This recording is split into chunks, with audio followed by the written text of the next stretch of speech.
shit, I was muted. Welcome, guys, to Remax. Shut up. Welcome to Remax episode 34. We're here this week to talk to you guys about StarCraft, and also we're a day early because Legacy's tomorrow, and it's gonna be crazy. And I'm not really excited, but right now, but I'm really excited inside my body. Chris, how have you been, and what have you been up to lately? Longest ever. I moved back to Canada for a little bit.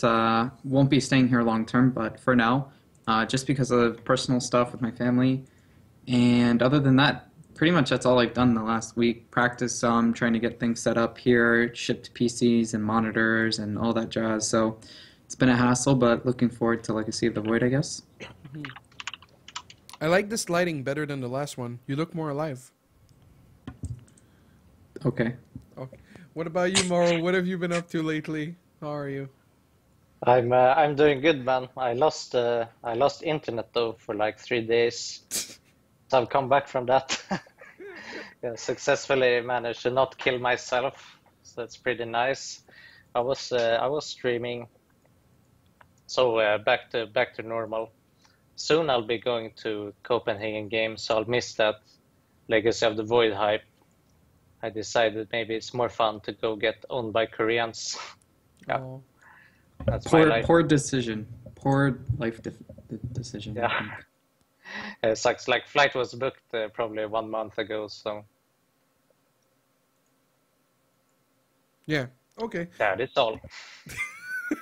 What was that awkward, like, pause of nothing? Me? It's like one Are guy. are we doing the same thing where we let Morrow keep talking and then we just leave like a few seconds after every statement to make sure Yeah, he's done?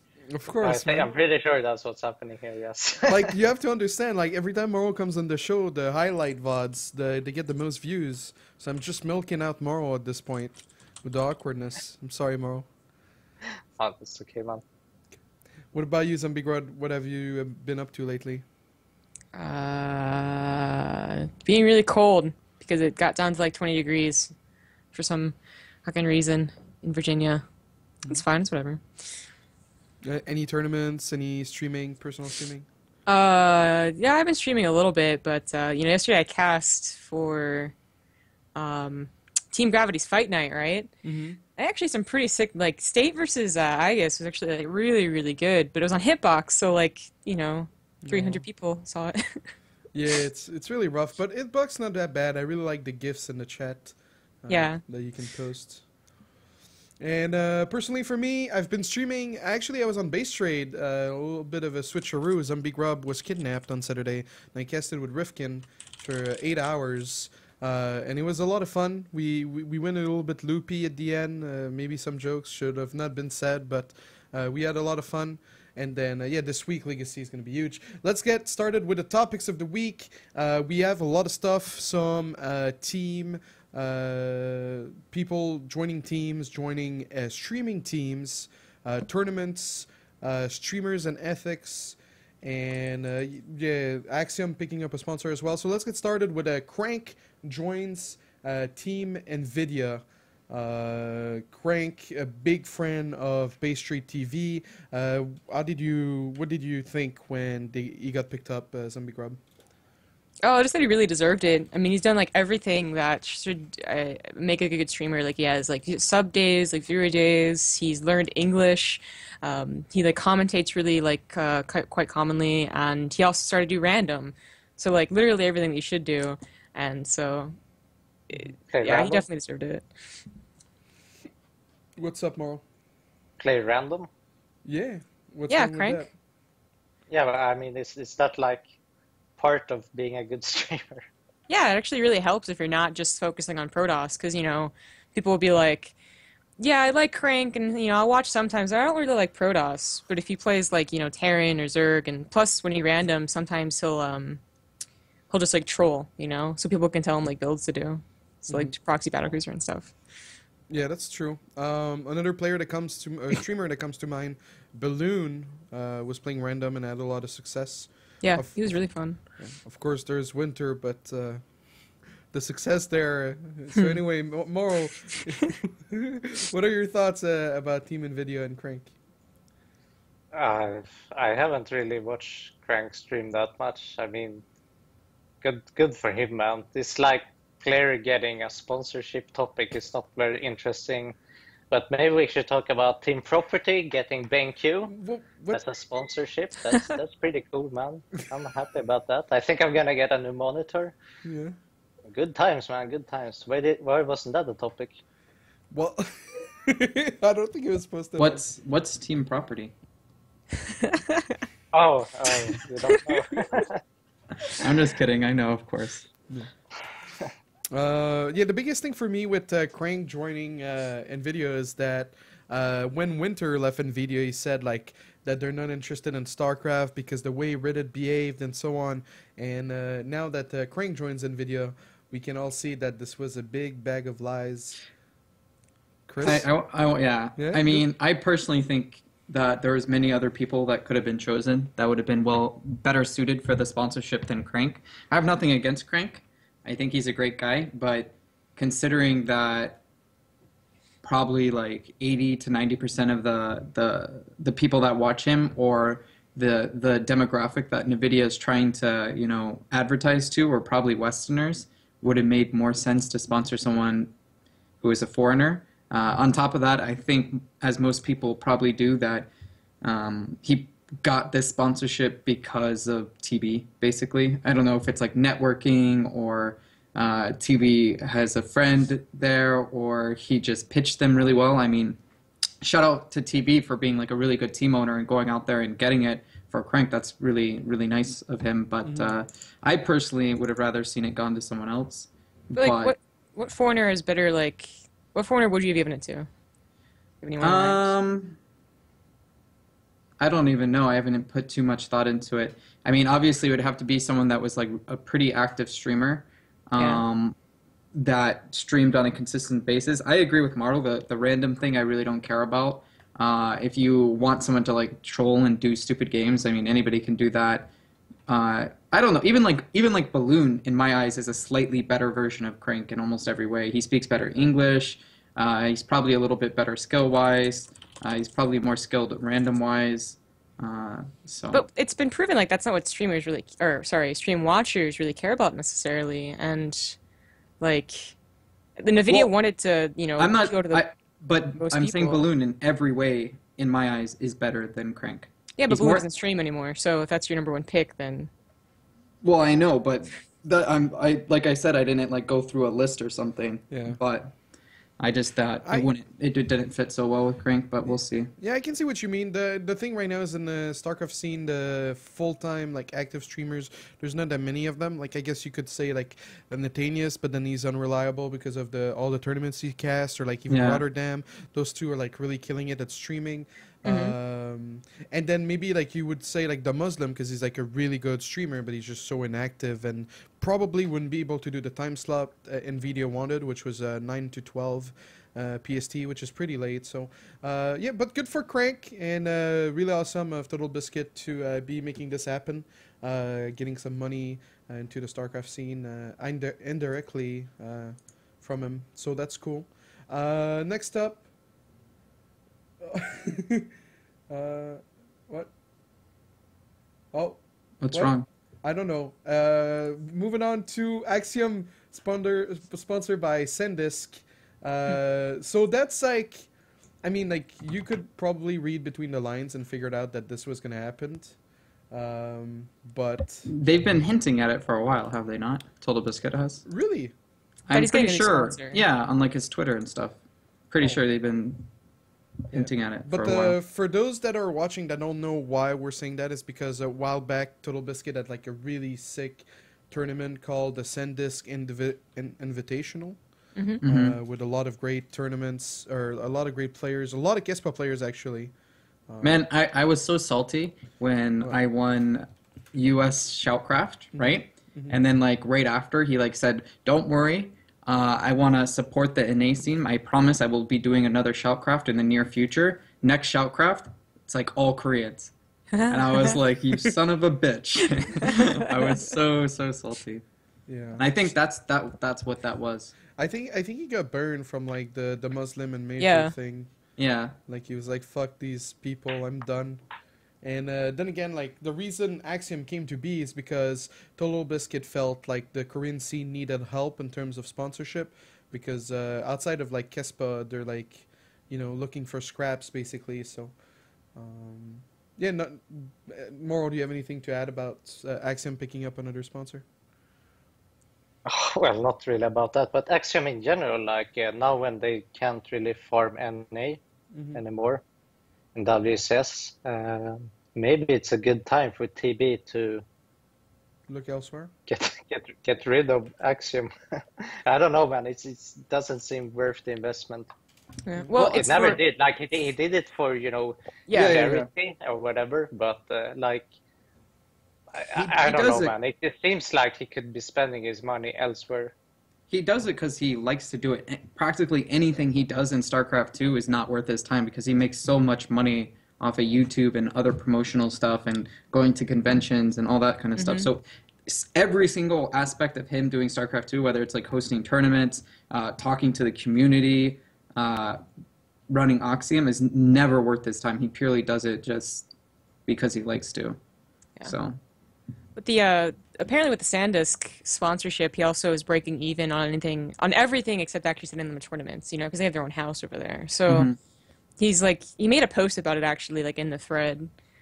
That he like, you know, Olivia tweeted about it. So he actually he seems optimistic actually that, you know, with that covered, he actually doesn't really mind nearly as much. Because there was a time like 6 months ago that he was like, maybe, yeah, this isn't really going to work. Then I guess SanDisk talked to him. Yeah, that's a very good point. I was going to bring this up. What he posted basically is that he's breaking even on everything except flights. Flights still come out of his pocket, but all the money sponsorship-wise that they're getting from what's the site? The video game site. Like GOG? Yeah, GOG. Yeah, GOG.com and then SanDisk now. They're breaking even. So that's great to see finally an organization not run in the red so that they can stick around for longer. And hopefully, with Legacy of the Void, they're going to prosper even more.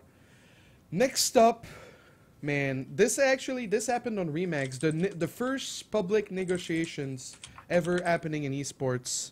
Morrow and NaNiwa talking about property. It happened here on Remax. Someone pointed it out in the Reddit thread. I was really happy to see that. You know, this is like the show you're watching right now. This is where it happens, guys. This is why you're here. And we have Morrow now to comment about this NaNiwa joining property. What are your thoughts, Morrow? It's really great news. Of course, I've known it for a while that he was gonna join. It's something that property has been aiming to do for quite some time, and you know, we're still just going with the Swedish players because we're, you know, aiming for that scene. You know, Racist? That master race? Racist? Is that what you're saying here? That's what I'm hearing. It's not racist, but The Swedish-only tournaments, now the Swedish-only teams, the Swedish-only sponsors soon. It's like Nazi Germany over there, practically. What are you guys trying to do? it's good, man. It's like, oh, it's that Swedish team, right? It's not just some generic fucking team who just picks up Koreans that are cheap. So it's really like you know what I mean, right? It's nice. It's nice to see that we're still only going with the Swedes. At least I think so. And NaNiwa, of course, maybe he's the best Swedish player right now. I'm not so sure about that, but he's definitely the most popular. So I just hope that he doesn't get bored of StarCraft 2 again. And with Legacy of the Void coming out, there should only be good things to come, I think. Mm-hmm. Do you think? Yeah, no. I was gonna go somewhere, but no. No, let's do it. Go. 360. Come on, man. No. I can't. Where are you gonna go? No, 360, man. All right. Okay. Sellout. You What? guys are So not filtered. edgy anymore. What? I'm still edgy, man. Good. Come on. All right. So anyway, so that's pretty much all the pickups and the sponsor stuff, for this week. Next up, we have the Gfinity tournament. It happened last weekend. Parting won, but he lost in the end. He couldn't hold his liquor. He ended up puking all over Twitter. As what a beautiful world we live in when we can see how the tournament goes and how the after party goes, right? It's like we follow them everywhere they go. And so yeah, partying. This has been known though. Partying, like every event I've ever been to with partying and there being an after party and alcohol, he's been like he's very touchy. Very yeah, he goes ham, man. He goes ham, which I like. I would prefer that than the other side of the coin where the Koreans like don't come out at all. So it's nice. Yeah, for sure. I mean, like he's like, I don't know, man. He parties like a rock star. He's like the Korean Stefano. Is that safe to say? Yeah, Yeah. I guess. I mean, no, not. I mean, knowing what Stefano's done and then knowing what partying's done, no, but he's as close as it gets. Are you saying partying can't score 14-year-olds? Oh my God. I'm saying that and so much more, desRow, that you have no idea about. So much more. So much more. All right. Yeah. I think if Stefano was caught doing all the illegal or unmoral things he's ever done, he would be like at least 3 life sentences or something. Like just horrible. That's nice, man. So at least someone's living the dream. Like that knife on the plane. He probably never got caught with that, because that's like not okay, right? That wasn't it either. He had other things on him during that flight. Oh, but you can't say, right? Yeah. Like, crazy guy. Yeah, that's crazy. But yeah, Stefano, we love him, hate him. So yeah, Gfinity, 4 groups of 4, top 2 advance. Not a single foreigner. Hey, Bunny took a map. Yay. Do you want to do like a golf clap or something? Like, No, but that's literally the only thing that happened. Like foreigner on Korean action is Bunny took a map. That was the tournament. All right, guys, moving on to the next topic. Is that what we're really gonna do for Gfinity? I thought we were gonna cover so much more. I'm joking. I see like all these like topic, comma, all under Gfinity, and it's like, oh, Bunny got a map, so that's about it. Yeah. The highlight of the tournament. Well, no, really. Partying, cruise through. It's a little bit weird to have best of 3 quarterfinals, but partying cruised through Sulky, then beat Rain in a close 3-2, and beat Hydra in a 4-2. We'll just comment on the finals and then talk about Gfinity as a tournament as a whole. HuK, I know you watched the finals. What were your thoughts on the games? I don't know. I felt like Hydra had a pretty good chance after watching a few of the games. He made some like really stupid mistakes. I don't know if you guys watched the games as well, but some of the mistakes he did were like really, really bad, really easy. But it seems like partying's kind of changing the meta in PvZ a little bit. It seems like no matter what, if he just goes Blink Stalkers, Sentries, he could just make magic happen eventually. Like, it's more like he just has them on the map. He keeps positioning and changing and like moving around, and then eventually he finds a hole, and then it's just over from that point. He just gets like a snowball lead that keeps on going. Other than that, I don't know. Like you said, it was disappointing foreigners didn't do better, since we had Snoot and Bunny there, 2 of the best, and they couldn't stand up to like an arguably not a super stacked Korean tournament or anything, nothing like a DreamHack or BlizzCon or something, but overall, it was a really good tournament in my eyes. I think they did a good job production-wise and whatnot. Mo, did you catch the finals? Oh, you didn't have internet, eh? Oh, no, I pretty much missed this tournament, but I wouldn't watch it anyway. Like, this tournament was pretty damn uninteresting to me. I saw the player lineup and I said, all right, well, the only guy I really care about is partying, so I hope he wins. So I'm happy to see that he actually did win the tournament as well. But looking at the results, I think the biggest like upset during this whole tournament was Terminator losing in the group stage. I think he's pretty damn good, and he's like the opponents he faced, Hart, Jaxi, and Yedong. I think he is probably better than all of those players. So that's like kind of all I have to say about that tournament. Like, pretty uninteresting tournament. What about you? If you were invited to it, Morrow, would you attend? Like, do a top 16 get money? Top Let's see. No, they No, don't. No, I only wouldn't top go. four. Top four. You wouldn't go there? I'm fucking sick and tired of just playing Koreans and losing every time. Okay. You sound If I don't get paid for it, then what's the point? okay.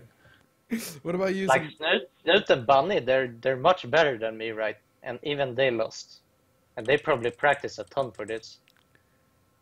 So, yeah. You didn't want to comment on Targa? You don't think Targa's good enough? The Targa is good, but he's not Snoot or Bunny. Like Not Snoot even or Bunny, close? I think they're the best foreigners. Targa is like amongst the best, so in like the top 16 area, but he's not in the top 3 You think he's a area. top 16 foreigner? Yeah, sure. Why not? Okay. Well, maybe. I don't know. I don't know. I don't have like a list with me of who's the best foreigners. But Targa is good, but he's no Snoot or Bunny. Everyone should agree on that. You should agree on that. Yeah, no, that's for sure. Targa is Yeah. definitely like a tier below, and Ripperino. ZombieGrub, did you watch the finals? Did you have any thoughts on any of the games? I watched some of the finals. I watched some of the games every now and then. I was kind of with like Morrow on this one, where it's kind of an interesting tournament. It was also kind of a disappointing one, right? Because if anyone, I was going to cheer for Jaedong, and he did not perform that well. I actually went back and watched the games, and he didn't perform as bad as everyone made it sound to be. Like they were like, "Oh, he's totally out of form," and it actually wasn't that bad. But yeah, it's just disappointing. The foreigners didn't do well. Jaedong didn't do well. Parting, even though Hydra had a decent shot, I thought Parting was pretty like obvious win for the finals.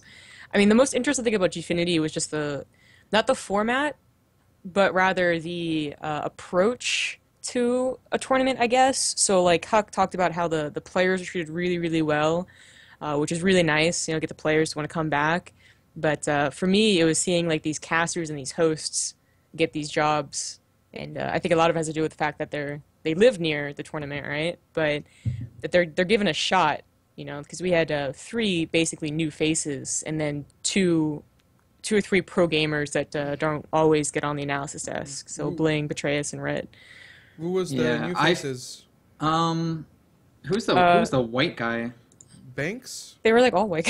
Oh well, Jorsar I guess is Asian. So there's Jorsar, there's HuK, who is the caster, and then there was the host. Yeah, And Banks. yeah, his name's Banks. Yeah, I think. Yeah. Yeah, I definitely felt like, I mean, it's a small enough tournament where, and I don't even know if they could, but Nathanius was probably the strongest there. I don't know if they had anybody else, but like all the regulars, like Apollo and Rotterdam and all them weren't there, and then they went like a tier below. But like you said, when I heard the casting and the hosting and the general flow and everything, it wasn't that great.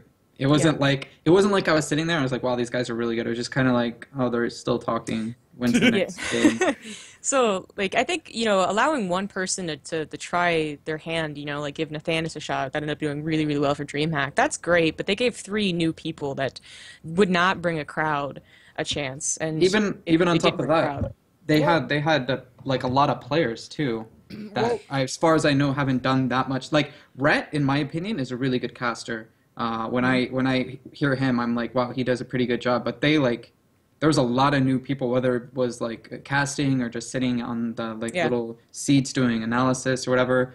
And some of them are okay, some of them are bad, and some of them are a little bit better. But like you said, when you get like half of the people there are completely new to it, and they're not going to be like you gotta kind of mix them in, because Nathanius can carry a cast if he has someone that's like half decent. But if you're having 2 people that are completely new to something attempt to do it, then it's nothing's going to come out excellent. They did okay. Yeah. It was fine, but it wasn't top tier or anything. Well, it was mediocre. To do devil's advocate, Jorsar did a few IEMs in 2012. But Kaldor has been around. I don't want to bash on any of them, but everybody knows they're not top tier. Yeah. Well, the thing is, they went for quantity over quality. I think if they cut down the number of people a little bit and increased the quality, that would go a long way. That's why I said, I think a lot of them got the jobs because, HuK, for instance, I think works, for Gfinity. He's actually, a major role in Gfinity. So that's how he gets the job, probably. But the rest of them, live around the area. Mm-hmm. So it wasn't, a lot of money to, go there.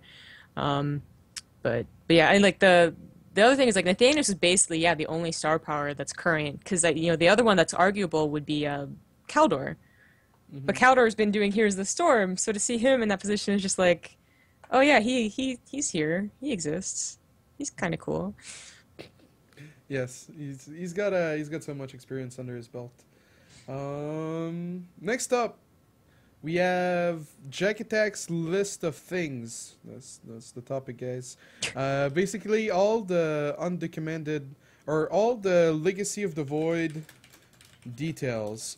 Jack Attack spent a lot of time. I did spend a lot of time too. I didn't write it down though, so I'm not as good as Jack Attack. But basically, all the little things. So a lot of people are like, "Can you start a disruptor, load up in a warp prism, and unload it?" No, you can't. There's a big list, a big Google Doc with all of the things.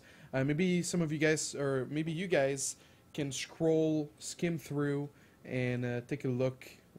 It's in the Google Doc right now, so. The Chrono Boost timer is kind of nice.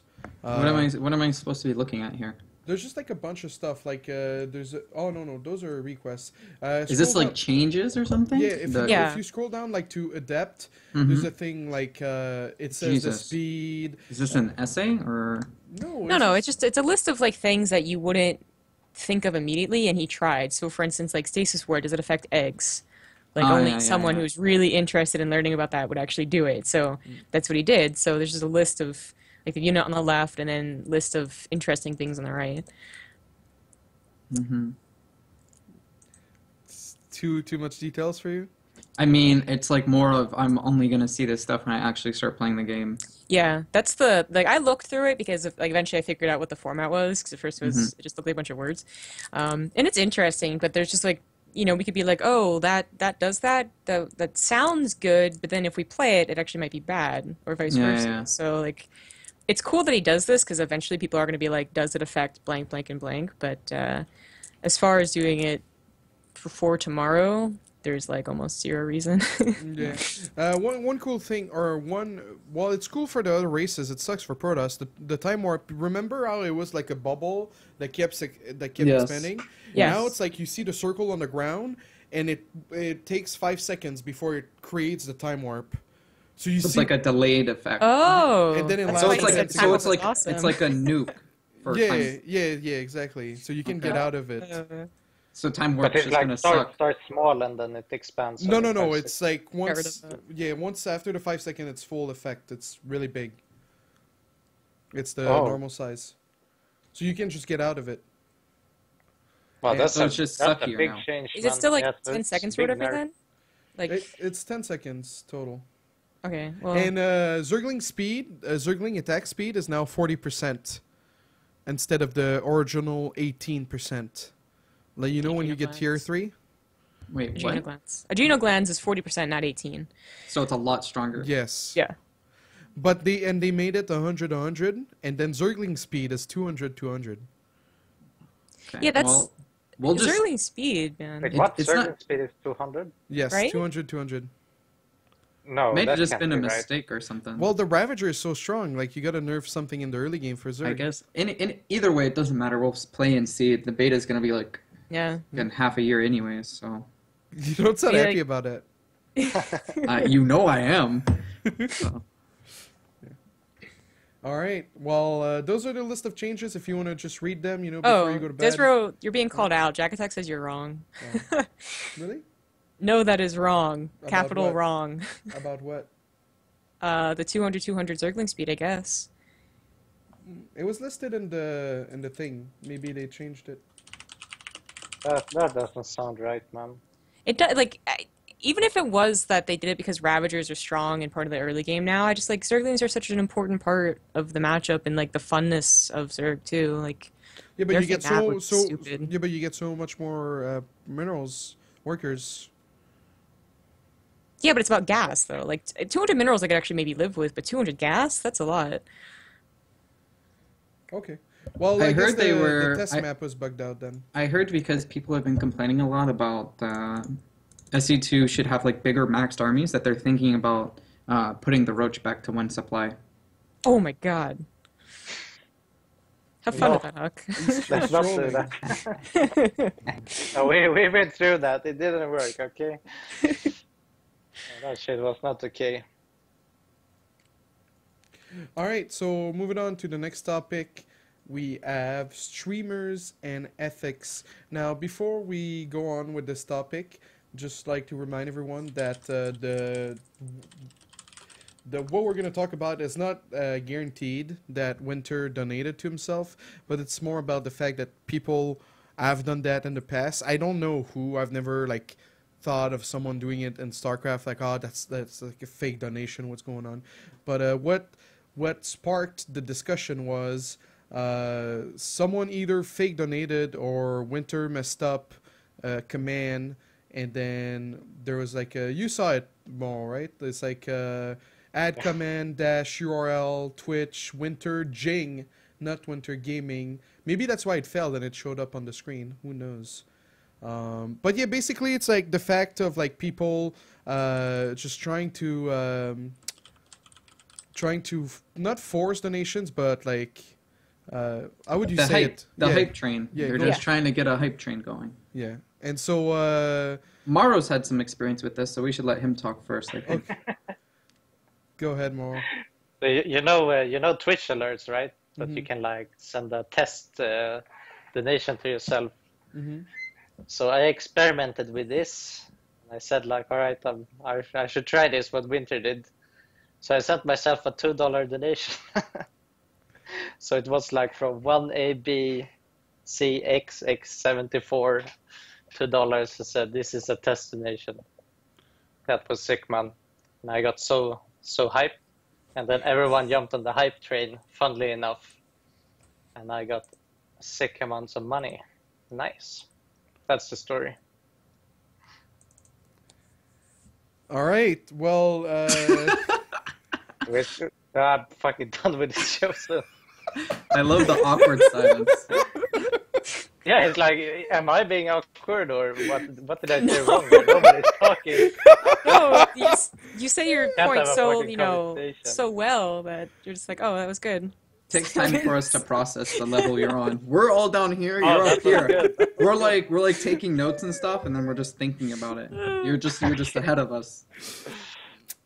so yeah, so basically, I don't know where I want to go with this topic, Chris. Like, what do you think? Do you think that's wrong? Do you think like you would never do that, obviously? Yeah, I mean, I definitely think it's wrong. It's like it's always like the thing with Winter's case is that did he do it? Probably, but is there 100% concrete proof? No. I think it would be a pretty regular thing to do. I mean, I've definitely subbed to friends of mine. And I would always try to sub to a friend of mine during like them having a good stream, you know? So like if I went to sub to you, desRow, for example, and you just started your stream and you have 3 viewers, I'd probably wait a little bit until you got like, you know, your normal amount of viewers, like at the highest peak, like maybe like 50 or 60, and then I would sub, you know, hoping that you know, someone else would see that and sub as well. Same thing with donations whenever I would donate to a friend or something. So it's not unlikely that, you know, a lot of streamers have done this in the past. Yeah. Do I think it's like unethical? Of course. It's like basically you're just faking it and hoping that more people will donate, but Not what you do, like donating to a friend or subbing to a friend. I don't think that's unethical. No. I mean faking completely faking a donation or completely faking like a sub. having Charlie send you $50. Yeah, that's pretty unethical. But you know, Winter, like he does anything to, you know, keep afloat with his streaming thing. And I heard he's gonna be a pro gamer now, so wouldn't surprise me if he's gonna start map hacking. I mean, he's the exact kind of guy who's gonna do that. So. If you're playing against him, I wouldn't allow anyone to stream it or anything like that. Like that kid will do anything. Apparently, his viewership lately, he's actually only at like 25% of the viewers he had only a couple weeks ago. That's kind of sad.